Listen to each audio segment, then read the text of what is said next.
50 Cent processado. Uma ex-funcionária faz alegações assustadoras de ameaças e retaliação e ela diz que tem mensagens de texto para provar. Além disso, vou te contar o que 50 Cent tem a dizer sobre isso. Eu sou Angela Levy e este é o Crime Fix.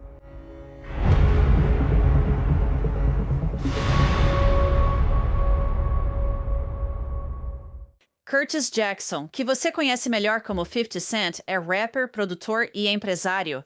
Ele é muito bem-sucedido. Ele está na cena há muito tempo e é amado por milhões de pessoas.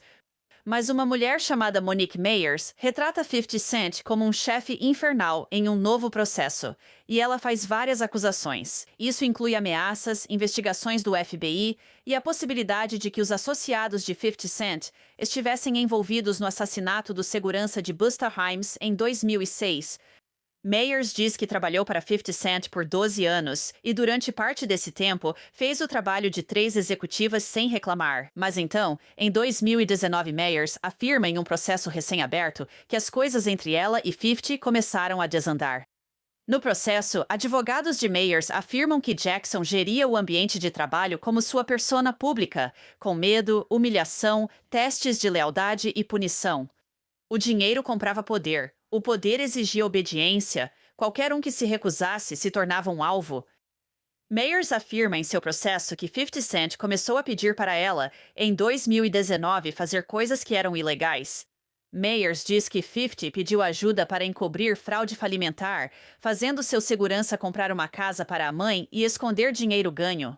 O processo afirma que, em 14 de janeiro de 2019, a senhorita Meyers enviou uma mensagem diretamente para Jackson, verificou com o contador e disse que não seria possível fazer nada pela casa através da fundação.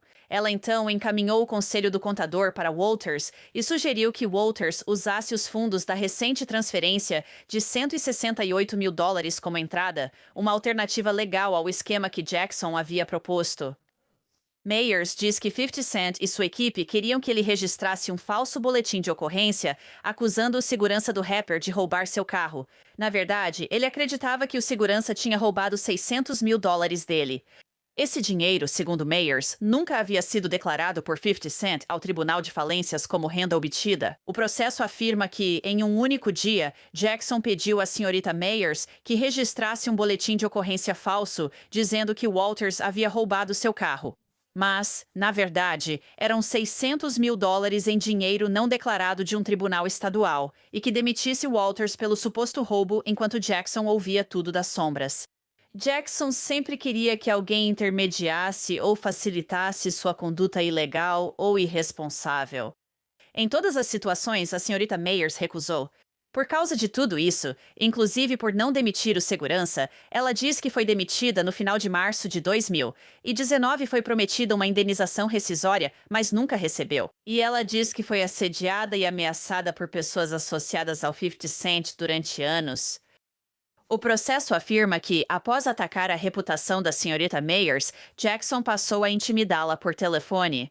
De janeiro de 2020 até março de 2026, a senhorita Meyers documentou mais de 83 incidentes de assédio envolvendo pelo menos 25 números de telefone diferentes da Califórnia, Texas, Geórgia, Nova York e, em um caso, da Tanzânia. O processo inclui mensagens como esta de 2023 que diz: "Quem é?" O remetente respondeu: "Aqui é o 50. Você ainda está em San Diego?" Meyers respondeu: "Você está com o número errado. Ele te deu esse número?" A remetente respondeu: "Sim, ele deu. Esse é o número errado?"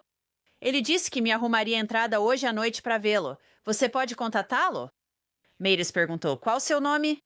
O remetente respondeu: "Victor Senna." Meyers perguntou: "Onde você o conheceu para que eu o ajude a lembrar?"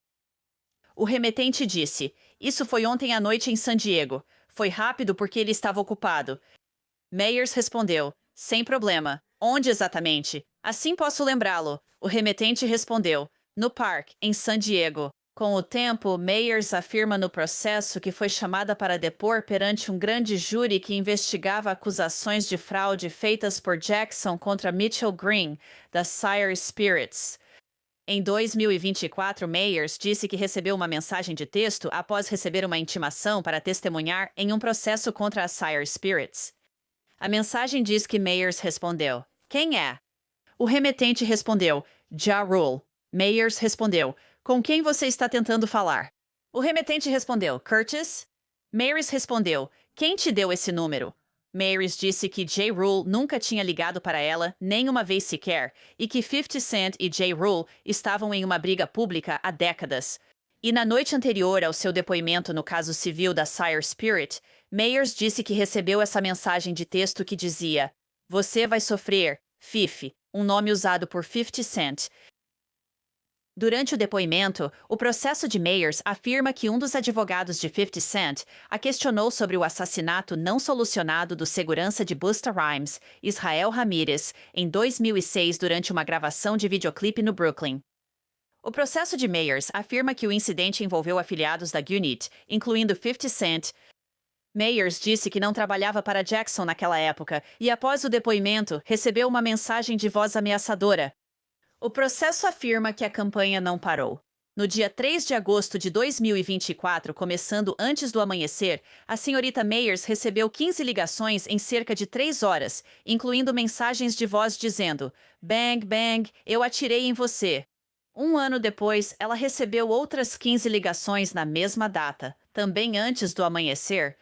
Quando a senhorita Mayers relatou o ocorrido no tribunal, a juíza Melissa Crane afirmou: "Quero dizer, isso nunca aconteceu em nenhum caso que eu já tive." No final, Mayers diz que sofreu perda de salários e sofrimento emocional causado intencionalmente. Ela está pedindo indenização. Os advogados de Curtis Jackson afirmam que vão lutar contra o processo até o fim.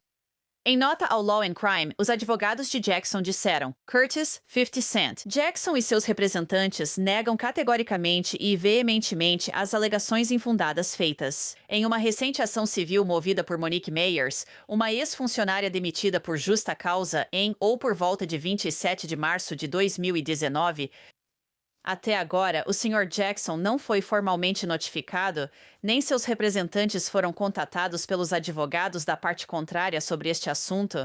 É altamente incomum que um processo desse tipo aparentemente tenha sido divulgado para a imprensa antes mesmo de ser protocolado, evidenciando que essas alegações são totalmente infundadas e não passam de uma manobra para atrair a atenção da mídia e prejudicar a reputação do Sr. Jackson.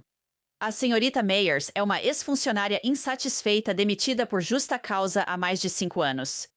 Este processo não passa de uma tentativa transparente de usar o pretexto de um procedimento legal para buscar um pagamento injustificado, muito além do prazo prescricional aplicável. De forma reveladora, a senhorita Mayers escolheu contratar uma advogada que atualmente está envolvida em outro processo em andamento contra o Sr. Jackson, representando Shaniqua Tompkins. Essa ligação ressalta ainda mais o caráter retaliatório e oportunista desta ação. Além disso, o Sr. Jackson leva extremamente a sério qualquer ameaça feita a ele, aos seus funcionários atuais e antigos e a qualquer testemunha. Ao contrário das narrativas falsas apresentadas nesta queixa, quando essas supostas ameaças vieram à tona, o advogado do Sr. Jackson incentivou ativamente a senhorita Mayers a procurar as autoridades. Além disso, o advogado do Sr. Jackson também comunicou proativamente essas supostas ameaças às autoridades para garantir que fossem devidamente investigadas. Estamos ansiosas para defender energicamente contra essas alegações falsas em um tribunal e esperamos uma rápida rejeição deste processo infundado. Certo, então vamos analisar isso. Quero chamar Brian McMonagle. Ele é advogado de defesa criminal. Já representou Bill Cosby e o rapper Meek Mill. Então, Brian, obrigada por participar. Quero saber primeiro a sua opinião sobre esse processo. Então, obrigado por me receber. E para começar, lá vamos nós de novo, sabe? Mais uma celebridade entrando com um processo. E esse é um pouco diferente de alguns outros que vimos recentemente, incluindo o do Jay-Z, que foi resolvido a favor dele. Estou confuso com alguns dos problemas legais do autor aqui. Como advogado de contencioso, o que me chama a atenção é um problema de prescrição no processo. Sabe, em todos os estados existem prazos de prescrição, a Geórgia não é diferente.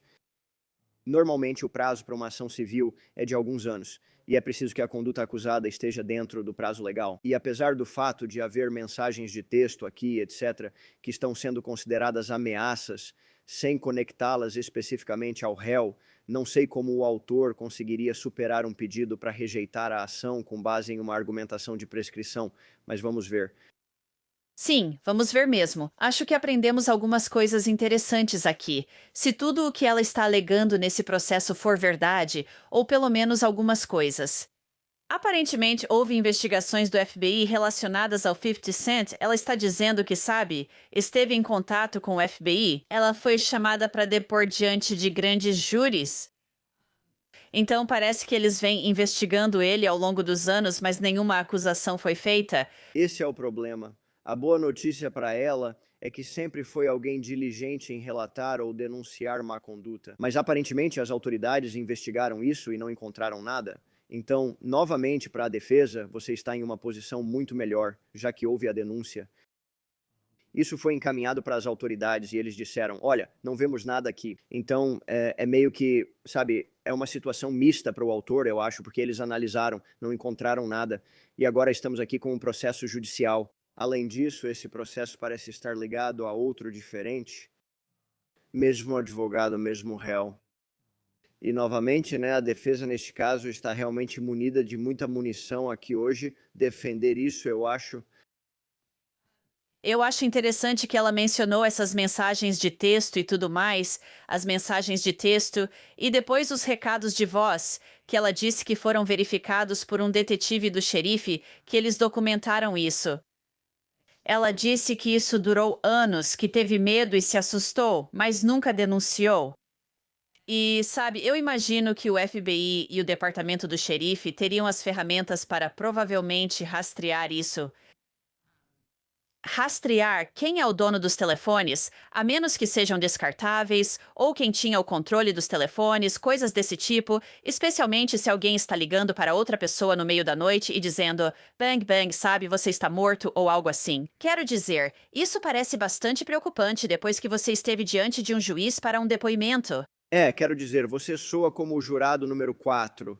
Esse é o problema para o autor neste caso. Há uma lacuna em termos de denúncias. E então, por que você não tomou medidas para simplesmente evitar tudo isso pelo celular, etc? Então, eu me pergunto se o momento é tão problemático para o autor que eles realmente não conseguem avançar. E talvez esse seja o motivo pelo qual eles tornam o processo público, talvez como uma tentativa de conseguir um acordo rápido no caso. Meu palpite é que não vai acontecer. Dito isso, vou dizer o seguinte: o que é problemático para a defesa é que essa é uma pessoa que fazia parte do círculo íntimo dele, e isso não pode ser negado. Também é alguém que aparentemente foi ameaçado. Isso também não pode ser negado. Esses fatos não são bons para o réu. Mas, do ponto de vista jurídico, o autor tem alguns desafios reais pela frente, como evitar a prescrição e responder às questões que você levantou de forma justa, como, por exemplo, por que esperar tanto tempo? Ela também afirma que estava fazendo o trabalho de 3 executivos e não reclamou, não pediu compensação adicional. Ela fez o trabalho de 3 executivos durante 3 anos. E então, durante esse tempo, ela disse que basicamente houve 3 situações em 2019 em que ela se recusou a encobrir ou fazer coisas ilegais a pedido de Curtis Jackson. E se isso for realmente verdade, isso é problemático para Curtis Jackson? Ela está alegando que ele queria que ela escondesse renda do tribunal de falências, sabe? Fazer coisas desse tipo. Ele pediu que ela fizesse um boletim de ocorrência falso, mas ela não fez. Então acho que nenhum crime foi cometido ali. Mas essa questão do tribunal de falências, quando você fala em ocultar dinheiro das autoridades federais, eles não gostam disso. Então, essas coisas poderiam ser problemáticas para 50 Cent se realmente forem verdade? As alegações são problemáticas. Ela o acusou de fraude postal. Ela o acusou de vários crimes. O problema, novamente, é que aparentemente o FBI investigou essas alegações e elas não levaram a nada, e não houve nenhuma acusação criminal. E agora estamos em um momento em que acusações criminais não vão ser feitas? Ações civis podem ser barradas pelo prazo de prescrição. Tudo do que ela o acusa é difamatório. Tem alguns crimes ali dos quais ela o acusa. O problema é que as pessoas que apresentam acusações, convocam júris e apresentam denúncias criminais, não enxergam dessa forma. Esse é o problema dela. Mas sim, alegações sensacionalistas que, se chegassem a um júri, se você conseguisse levar a um júri, poderiam ser uma verdadeira dor de cabeça para a defesa. Eu só acho que o caminho para chegar a esse júri é difícil demais. Também há uma inferência que ela está alegando que durante esse depoimento em 2024, os advogados de Curtis Jackson mencionaram o assassinato de um rapper no estúdio de Busta Rhymes e que isso foi totalmente descabido. Isso não tinha nada a ver com ela. Ela disse que não trabalhava para Curtis Jackson naquela época. Então, isso foi mencionado para tentar intimidá-la. Essa é a alegação dela. Esse assassinato continua sem solução? Então, ela está dizendo que membros da equipe dele, a equipe Gunit, aparentemente estavam por perto quando esse homicídio aconteceu? Quer dizer, ela está quase insinuando que o pessoal dele tem conhecimento sobre esse assassinato? E ela está dizendo que há um detetive aposentado do NYPD que basicamente afirmou que rappers famosos estavam envolvidos nesse homicídio ou tinham conhecimento dele. Então, essa também é uma afirmação bem ousada. Não há dúvida sobre isso. Sabe, quando li essa parte, tive que ler 2 ou 3 vezes, porque sinceramente não entendi de primeira. Por que os advogados dele estariam questionando ela sobre esse assunto em um depoimento? Não fez sentido para mim. Não faz sentido.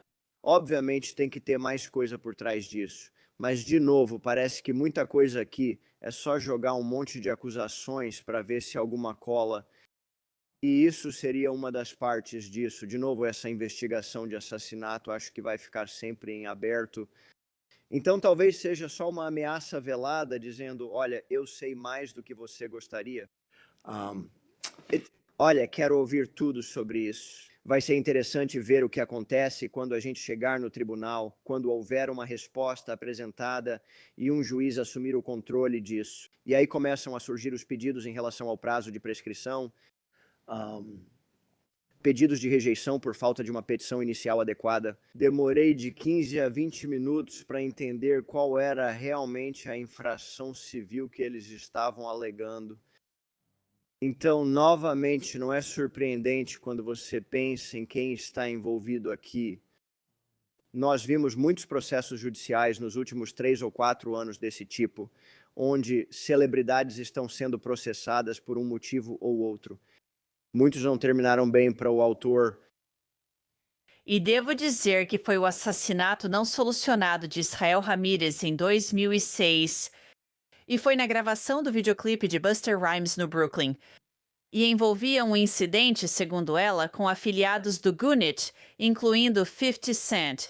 Então, é uma afirmação bem ousada. E você está certa. Eu acho que esse processo tem 67 páginas, quero dizer, 67 páginas, e tem muita coisa ali.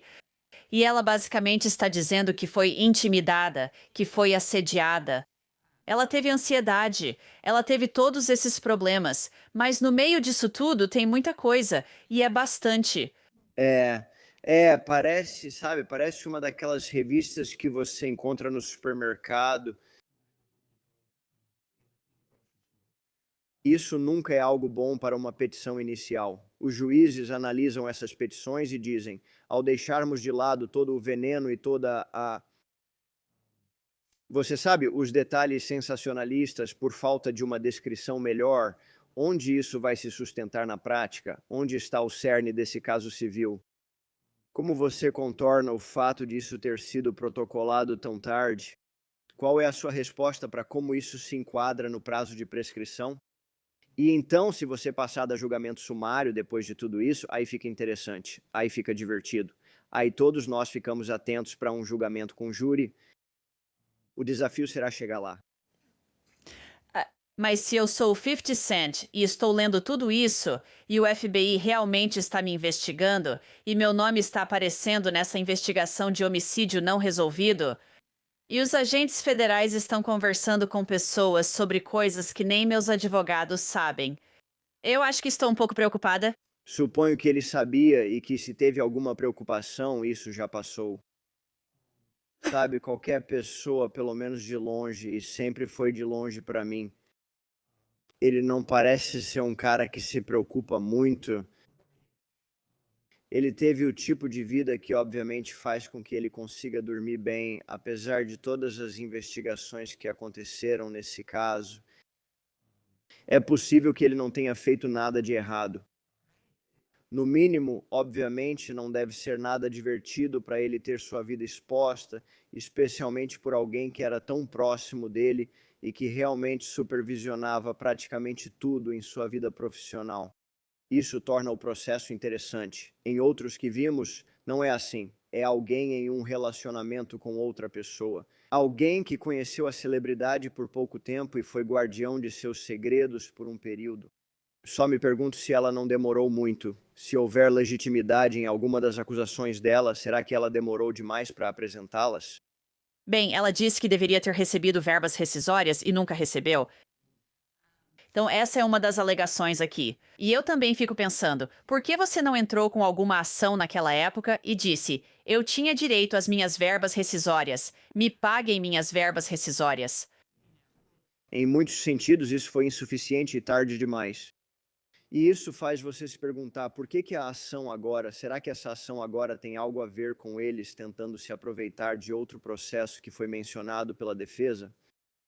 E eu acho que haverá mais alegações nesse sentido à medida que avançarmos, depois que eles tiverem tempo para digerir isso e começarem a elaborar suas estratégias de defesa. Bem, e essa é a alegação da advogada dele. Mas eles estão alegando, veja, ela suportou anos de ameaças. Quero dizer, eles basicamente dizem que tem um histórico documentado com o FBI e isso. Investigação do departamento do xerife. Mas como você está dizendo, ainda existe um prazo de prescrição. Não há dúvida sobre isso, na sua opinião, sim? É. Não há dúvida sobre isso. Eles vão ter que encontrar uma conduta em que ele se envolveu, ele ou que outros se envolveram sob sua direção e provar isso dentro de um período de 2 anos. Pode ser a última coisa, pode ser algo já bem no fim, e isso vai acionar o prazo prescricional. Mas se eles não encontrarem, vão ficar sem chance nesse processo. Então é uma das primeiras vezes que eu vejo uma resposta imediata da defesa dizendo: olha, vocês perderam o prazo prescricional. Porque essa foi uma das primeiras coisas que os advogados dele mencionaram. Foi a primeira coisa que pensei ao ler o processo. Novamente, ela vai ter que conseguir provar que essas ameaças que aconteceram, acho que foi em 2024, que estavam dentro do prazo legal, foram feitas por ele. Foram feitas por alguém que ele mandou, e eu não sei se eles têm isso. Se eles têm, não colocaram isso no processo. Vamos acompanhar e esperar para ver. Brian McMonagle, muito obrigada. Foi um prazer, obrigado por me receber. Seguiremos acompanhando e te informando sobre o processo. Encerramos este episódio do Crime Fix. Sou Angela Levy. Obrigada pela companhia. Até a próxima.